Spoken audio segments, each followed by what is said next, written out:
Bank एजेंटों पर धोखाधड़ी और अमानत में खयानत का लगाया आरोप। कानपुर थाना रेल बाजार क्षेत्र के अंतर्गत मकान नंबर 194/5 सुजातगंज निवासी मकसूद पुत्र मोहम्मद सिद्दीक, जो कि दिव्यांग और लाचार है, उसने बैंक एजेंटों पर हाउसिंग लोन के नाम पर धोखाधड़ी करने का गंभीर आरोप लगाया। पीड़ित मकसूद ने बताया कि लगभग 2 माह पूर्व उनकी मुलाकात बैंक एजेंट प्रज्वल सिंह पुत्र शैलेंद्र सिंह निवासी 15 योगेंद्र विहार, खाड़ेपुर नई बस्ती, नौबस्ता, कानपुर नगर से हुई थी। एजेंट ने पिरामल बैंक से हाउसिंग लोन दिलाने का आश्वासन दिया और मकसूद से लोन एग्रीमेंट, क्रेता विक्रेता के आधार कार्ड, पैन कार्ड आदि दस्तावेज लेकर प्रक्रिया शुरू कर दी। मकसूद ने बताया कि वह पहले से पिरामल बैंक से 10 लाख रुपए का बिजनेस लोन लिए हुए है। एजेंट प्रज्वल सिंह ने उनसे कहा कि पुराना लोन चुकता कर दो, तभी नया लोन पास होगा।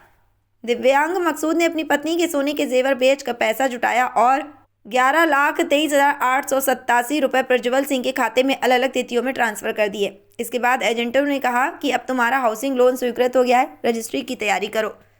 जब मकसूद अपने क्रेता विक्रेता के साथ कचहरी पहुंचे तो प्रज्वल सिंह ने फोन पर कहा कि बैंक के वकील डीडी को लेकर आ रहा हूं, लेकिन शाम तक एजेंट वहां नहीं पहुंचा और मोबाइल भी बंद कर लिया। ठगा हुआ महसूस कर रहे पीड़ित दिव्यांग मकसूद ने अब पुलिस कमिश्नर कानपुर सहित उच्च अधिकारियों को प्रार्थना पत्र भेजा है और ट्विटर पोर्टल पर भी शिकायत दर्ज कराई है। उन्होंने मांग की कि एजेंट प्रज्वल सिंह, उसके भाई शिवेंद्र सिंह, साथी कृष्णा और एक अन्य व्यक्ति के खिलाफ मुकदमा दर्ज कर पूरे रैकेट का पर्दाफाश किया जाए। मोहम्मद हैदर, आज़ाद टाइम्स न्यूज़ चैनल, कानपुर। क्या नाम भाई आपका? हमारा नाम मकसूद आलम है, सुजागंज के रहने वाले, थाना रेल बाजार। क्या मामला है? हमारा मामला थोड़ा लोन को लेकर के हमारे साथ 420 हुई है। किसने की है? प्रज्वल सिंह ने। क्या हुआ आपके साथ, बताइए।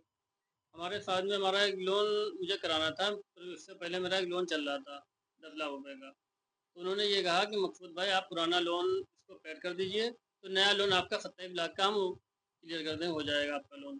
तो मैंने कहा चलिए ठीक है, हमें थोड़ा समय दीजिए। तो 10-12 दिन का मैंने समय लेने के बाद में इन्होंने मुझसे, मैंने घर के गहने वगैरह को बेच बाच के 11 लाख उसमें जमा कराए मैंने।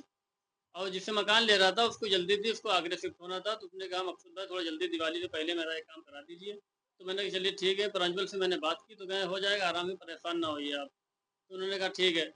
मैंने 11 लाख रुपये जमा करने के बाद में प्रज्वल ने कहा मकसूद भाई इसको अगर आप चेक द्वारा फाइल करेंगे समय लगेगा, हम मोबाइल से करे दे रहे हैं, 24 घंटे के अंदर ये पेड हो जाएगा और नया लोन आपका इशू हो जाएगा। तो मैंने कहा चलिए ठीक है, जैसा आपको अच्छा लगे, क्योंकि मुझे जानकारी नहीं थी मोबाइल के बारे में इतनी। तो उसने ये पैसा जो ट्रांसफ़र जो उसने किया है मेरे मोबाइल से, तो उसने मेरे बैंक अकाउंट में ना करके उसने जो है अपने अकाउंट में और अपने दोस्तों के अकाउंट में उसने ट्रांसफ़र कर दिया है।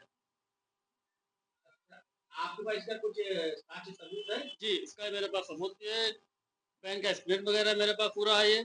ये प्रांजल भी नाम लिखा है, उसका जो और 3 फर्मों में मतलब 3 जगह में गया, उसका भी नाम इसमें आ रहा है।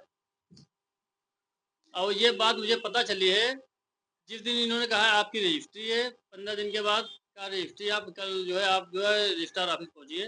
दोनों पार्टी लेकर के, वकील साहब भी मैंने किया, रजिस्ट्रार ऑफिस में पूरे पेपर मैंने खरीद लिए। सब कुछ करने के बाद भी इन्होंने कहा ठीक मैं आ रहा हूँ। इंतजार करते रहे, ये नहीं आए। उसके बाद में अच्छा, उसके बाद आप उससे मिले हैं? बराबर मिलते हैं, बराबर भी आते रहे ये। तो इन्होंने कुछ कहा आपसे? इन्होंने कहा परेशान ना होइए, आपका लोन हो गया है, आपकी रजिस्ट्री होनी अच्छा, है। आपने थाने चौकी में शिकायत की है इसकी? जी, थाने अधिकारी चौकी में जब शिकायत की है तो उसने इसके बारे में आपने उनसे बात करी थी? थाना प्रांजल से बताया था आपने? नहीं, प्रांजल से नहीं बताई ये बात, क्योंकि प्रांजल इस पर जब ये बात पता चली तो प्रांजल ने अपना स्विच ऑफ कर लिया है। उनके भाई खाली बात हो रही उनके भाई से, वो भाई भी इसमें पूरे हिस्सेदार हैं। और इनके एक चाचा के लड़के कृष्णा हैं, वो भी है, एक इनका दोस्त भी शामिल है उसमें। ये सब लोग हैं, खाली प्रांजल यहाँ पे नहीं है। आप माननीय मुख्यमंत्री महोदय से क्या मांग करना चाहते मैं मांग करना चाहता हूँ कि मेरी एफआईआर लिखी जाए, मेरे साथ पूरा इंसाफ किया जाए। जो मेरा गया है इसमें एक लफ्ज़ मेरे सच्चाई है, इसमें एक भी लफ्ज़ मेरा झूठा नहीं है।